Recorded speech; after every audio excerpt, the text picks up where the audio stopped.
Speed news చూద్దాం.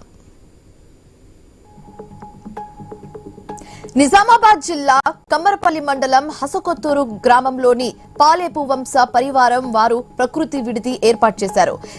దేవి చెట్టు కింద తమ కుటుంబీకులతో కలిసి వంట వార్పు చేసుకున్నారు. మానవ సంబంధాలు తగ్గిపోతున్న ఈ రోజుల్లో ఇలాంటి విడిది ఏర్పాటు చేసుకోవడం ఆనందంగా ఉందన్నారు.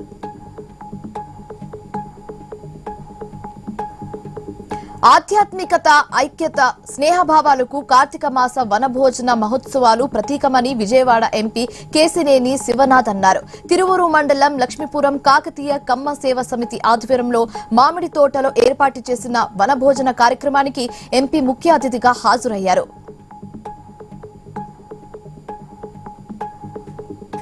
అనంతపురం జిల్లా గుంతకల్లు పట్టణంలోని రైల్వే హాస్పిటల్ సమీపంలో ఉన్న రైల్వే కాలనీలో తాళం వేసిన ఇంటిని టార్గెట్ గా చేసుకుని దొంగ రెచ్చిపోయాడు.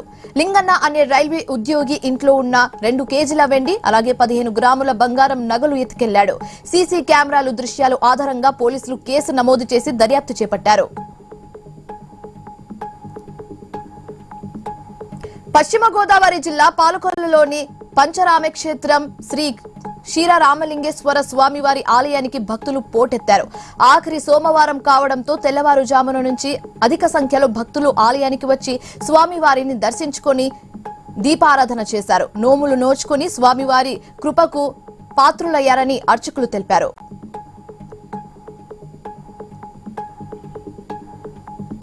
వికారాబాద్ జిల్లా తాండూరులోని పెద్దమూల్లో గౌస్ అనే వ్యక్తి అనుమానాస్పదంగా మృతి చెందాడు. తన మామ రిపోర్ట్ వచ్చిందని మృతుడి అల్లుడు ఫిరోజ్ ను పెద్దమూల్ పోలీసులు పిలిపించి విచక్షణ రహితంగా చితకబాదారని ఆరోపణలు వచ్చాయి. ప్రస్తుతం ఫిరోజ్ ప్రభుత్వ హాస్పిటల్లో చికిత్స పొందుతున్నాడు. ఉన్నతాధికారులకు ఫిర్యాదు చేస్తామని బాధితుడు తెలిపాడు. కార్తీక మాసం చివరి రోజు కావడంతో చివరి సోమవారం కావడంతో ఉమ్మడి గుంటూరు జిల్లాలోని ఆలయాలకు భక్తులు పోటెత్తారు. అమరావతి, కోటప్పకొండ, గోవాడలోని దేవాలయాల్లో కార్తీక శోభ సంతరించుకుంది. భక్తులు కృష్ణానదిలో పుణ్యస్నానాలు ఆచరించి దీపాలను వెలిగించారు. తిరుమల శ్రీవారిని ప్రముఖ నటుడు సాయి ధరమ్ తేజ్ దర్శించుకున్నారు. కాలిబాటలో నడుచుకుంటూ వెళ్లి ఉదయం స్వామివారి నైవేద్యంలో పాల్గొని మొక్కులు చెల్లించుకున్నారు. టీటీడీ అధికారులు దర్శనం ఏర్పాట్లు చేసి దర్శన అనంతరం తీర్థ ప్రసాదాలు అందజేశారు. అంబేద్కర్ కోనసీమ జిల్లా అప్పన్నపల్లి శ్రీ బాలాజీ స్వామి దేవస్థానం ధర్మకర్తగా ముల్లేటి వంశీయుడు నియామకమయ్యారు. రామస్వామి 7వ కుమారుడు లక్ష్మీనారాయణ ధర్మకర్త బాధ్యతలు అప్పగించారు. ధర్మకర్తగా నియమిస్తూ ప్రభుత్వ ఉత్తర్వులు కూడా జారీ చేసింది. తిరుచానూరు శ్రీ పద్మావతి అమ్మవారి కార్తీక బ్రహ్మోత్సవాలకు శాస్త్రోక్తంగా అంకురార్పణ జరిగింది.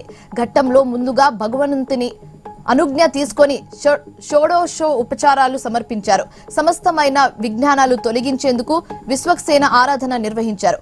ఆ తర్వాత స్థలశుద్ధి, ద్రవ్యశుద్ధి, శరీర శుద్ధి, ఆత్మశుద్ధి కోసం పుణ్యావచనం చేపట్టారు. అంబేద్కర్ కోనసీమ జిల్లా వ్యాప్తంగా శివాలయాల్లో కార్తీక శోభ సంతరించుకుంది. కార్తీక మాసం చివరి సోమవారం కావడంతో శివాలయాలకు భక్తులు పోటెత్తారు.